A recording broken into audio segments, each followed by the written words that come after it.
I actually seen it happen in so many different ways. I can run through a list of people that are currently practicing attorneys that became attorneys after they went to prison. So I know homies signed up and actually got busy. I can actually remember getting out of prison and going to school at Cal State Hayward, where people were being assigned to read to for credits. I read for fun as part of what was being taught in prison. In terms of who we are and what we call ourselves, it has changed. At one point, you would resist being called the inmate because it seemed like you were being compliant with the system that said that somehow a rehabilitation was occurring and somehow that illness belonged to you.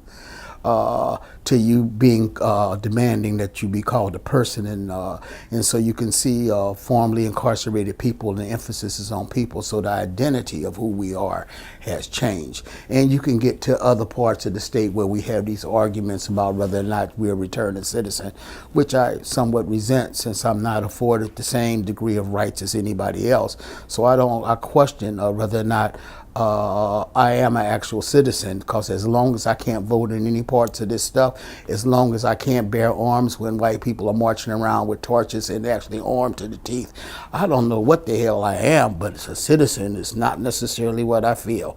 I feel threatened and put upon. So in terms of who we call is one thing.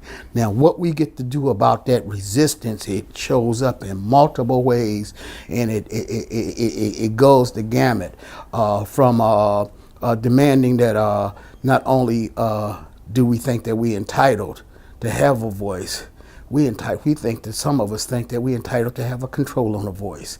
So it's not just having a voice. So some of us are saying that we no longer want to be represented, we want to have our own voice.